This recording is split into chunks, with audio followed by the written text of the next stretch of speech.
আচ্ছা মা, আজকে একটা সত্যি কথা বলো তো, আমি কি তোমারই পেটের সন্তান? হ্যাঁ। কেন সন্দেহ হচ্ছে তোর? না, সন্দেহ হবে কেন? আমি এমনি তোমাকে জিজ্ঞেস করলাম একটা কারণে। আরে কি এমন কারণ যে হঠাৎ করে এরকম হাতধারিক প্রশ্ন আমাকে করে বসলে? না, তোমাকে আর আজকের পর থেকে মা বলে ডাকবো না, ঠিক করেছি। কে রে রায়হান? তোর কি মাথা এলোমেলো হয়ে গেল নাকি? হঠাৎ এসব হাবল তাবল কথা বলছিস আমাকে? মা, তাহলে আগে সত্যি করে বলো, আমি কি তোমার পেটের সন্তান, নাকি তোমরা আমাকে অন্য জায়গা থেকে নিয়ে এসে পুষিছো? কোনটা? সত্য কথা বলো। দেখ রায়হান, সন্তান তো সন্তানই, এর কোনো বিকল্প নেই। এটা পেটের সন্তানই কি আর পুষ্ণ সন্তানই কি। তবে আমার মনে হয় কি জানিস, তোকে মনে হয় কেউ সঠিক ইনফরমেশনটা বলে দিয়েছে, তাই না? হ্যাঁ, এইটা কোনো মাধ্যমে আমি জানতে পেরেই তোমাকে বারবার এত প্রশ্ন করছি। তাহলে কি তাই আমি তোমাদের প্রশ্ন সন্তান? হ্যাঁ, তুই আমার পুষ্ণ সন্তান। তবে কি তুই কোনোদিন বুঝতে পারছিস যে তুই আমার পুষ্ণ সন্তান? তোকে কি আমি সেভাবে মায়ের অপব্যবহার করছি কখনো?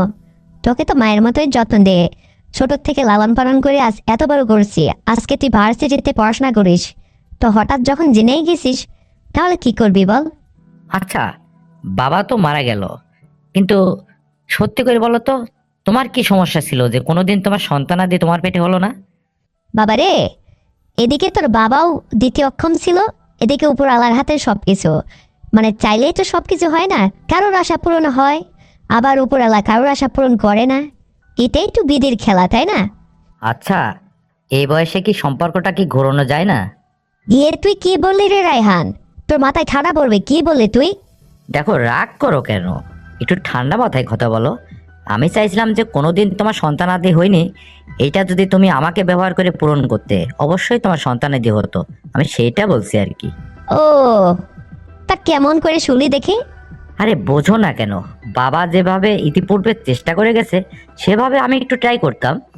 আচ্ছা রায়হান, তুই কি সুস্থ আছিস নাকি অজ্ঞানের কথা বলছিস? আমি তো কিছুই বুঝলাম না, কি সব বেরোচ্ছে তোর মুখ দিয়ে? দেখো, আমাকে ছোট থেকে অনেক বড় করছো তুমি, লেখাপড়ায় সুশিক্ষিত করছো। আর আমারও কিন্তু একটা দায়িত্ব আছে তোমার প্রতি। বাবা ইতিপূর্বে তোমাকে যেভাবে চেষ্টা করে গেল, আমি ঠিক সেভাবে একটু ট্রাই করে দেখতাম। অবশ্যই হতো, কারণ এখানে বাবারই দোষ ছিল, আমি জানি তোমার কোনো দোষ ছিল না। আর তুমিও হুষ্টপুষ্ট নাদোষ নদোষ কোল ভরা মা। তুমি তো দারুণ চেহারা, সুন্দরী, একদম সুন্দরী। তুমি আর পাঁচটা মেয়ের মতো নও। আর আমি চাই কি, ইতিপূর্বে তোমার আর কোনো সন্তানাদি নেই, এক আমি ছাড়া। তো আমাকে নিয়ে তুমি যদি বাকি জীবনটা পার করতে, সেইটা আর কি। আচ্ছা রায়হান, বল তো দেখি, তুই কি কোনো বিকল্প কিছু আমার কাছ থেকে চাইছিস? আরে আমি তো তোকে নিয়েই আছি, তো হঠাৎ এরকম উল্টাপাল্টা প্রশ্ন করছিস কেন? আসলে তুই আমাকে কি বলবি, কি বলতে চাইছিস, সত্য করে বলতো। আসলে আমি ঠিক করেছি কি জানো, জীবনে কখনো বিয়েই করব না। কেন? আরে তুমি আছো না, তোমাকে নিয়ে বাকি জীবনটা পার করে দেব। কি বলো? ও, তাই? তো সেটা কেমন করে? আচ্ছা, আমার আগে একটা প্রশ্নের উত্তর দাও। তুমি তো জীবনে কোনোদিন এই সংসার ধরে রেখে বিয়ে শাদী করলে না, তো তোমার এই রূপ যৌবন তো একদম বৃথা যায়। তাহলে তো তোমারও জীবনে একটা পুরুষ মানুষ দরকার, তাই না? তো সেই জায়গায় যদি আমি থাকি, তাহলে কি তোমার কোনো অভিযোগ আছে? না, একদম না। আমি তো তোকে ধরেই আছি। তবে সেটা তুই কিভাবে চাইছিস, আমি এইটা বলতো। এত এ নিয়ে বিনিয়ে বলিস কেন, সোজা করে বল। দেখো, বাবা মারা যাওয়ার পর থেকে তোমাকে আমি বেশ ফলো করে আসতেছি। তোমার রূপ যৌবন চেহারা, তুমি এই যে হাঁটা চলাফেরা করো আমার সামনে দিয়ে, তোমার উরু উরু মেদ কোমর, এত সুন্দর তোমার চেহারা চাহনি, কত সুন্দরী তুমি রমণী। আর তোমাকে রেখে আমি কেন অন্য মেয়েকে বিয়ে করব? তো আমি বলতেছিলাম কি, বাবার পেনশনের টাকায় তো সংসার চলে যায়। আর এদিকে আমি যদি লেখাপড়া শেষ করে একটা চাকরি বাকরি পাই, তাহলে তুমি আর আমি মহা সুখে দিন যাপন করতে পারবো। আর আমি জীবনে কখনো বিয়েই করব না, যদি তুমি আমাকে সেই সুযোগটা দাও আর কি। তোমার কোনোদিন সন্তানের অভাব হবে না, আমি বছরে বছরে একটা করে সন্তান দেব। তুমি তো বাবার কাছ থেকে জীবনে কিছুই পাইলে না, তাই তো আমাকে পুষেছো, তাই না? তুই কি সত্যি আমাকে সন্তান দিতে পারবি? হ্যাঁ, তুমি যদি চাও, একবার ট্রাই করে দেখোই না।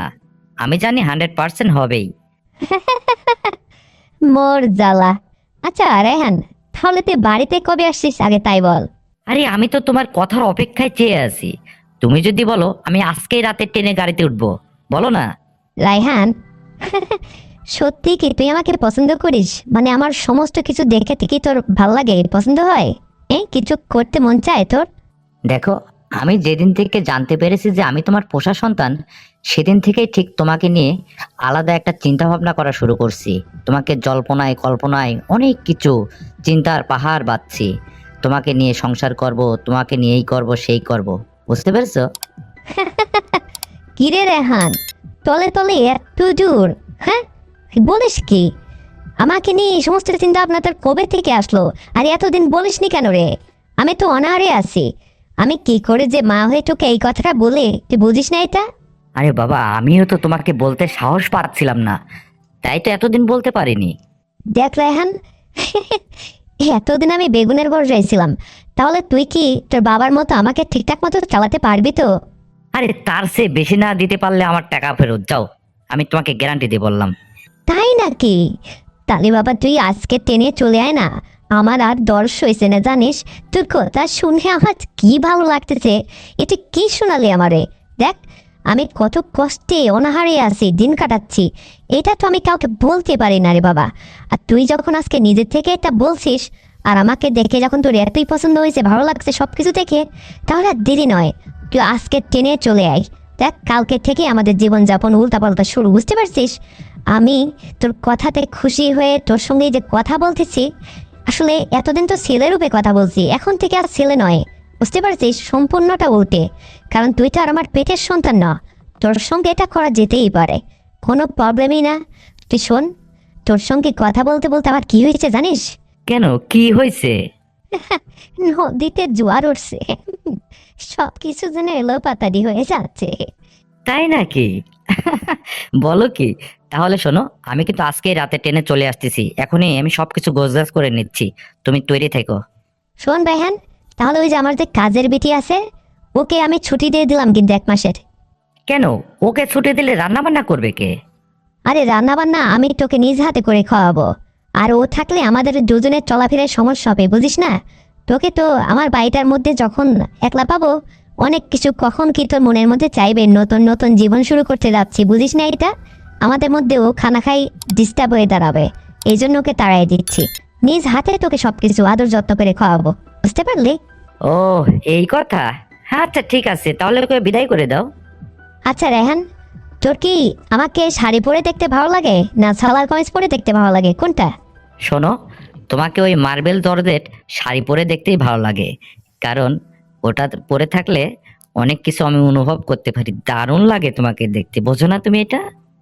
আচ্ছা, তুই যখন যেভাবে আমাকে দেখতে চাইবে, সেইভাবে আমি তোকে সাজুগুজু করে নতুন নতুন ড্রেস পরে তোকে দেখাবো।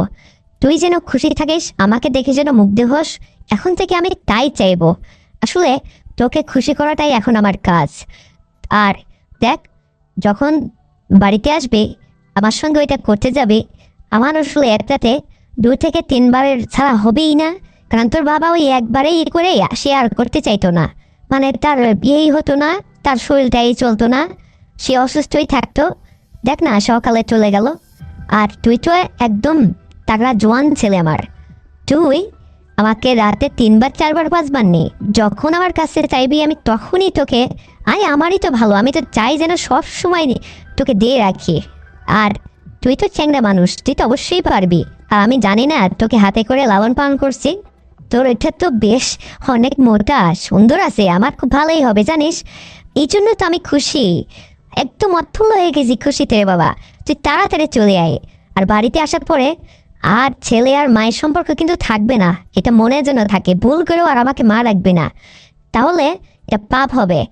তোকে আমি ডার্লিং বলে ডাকবো, তুই আমাকে সোনা বলে ডাকবি, পাখি বলে ডাকবি, যখন তোর যে ভাষায় ডাকতে মন চাইবে তুই তাই ডাকবি, আমি সেটাই মেনে নেব। আমার যে এখন কি ভালো লাগছে জানিস। তুই তাহলে চলে আয়, তোর রাখি এখন। আচ্ছা ঠিক আছে, রাখো, কথা বলে সময় নষ্ট করতে চাচ্ছি না, আমি গোছগাছ করে আজকের রাতে ট্রেনে রওনা হব। তো ঠিক আছে, বাই বাই।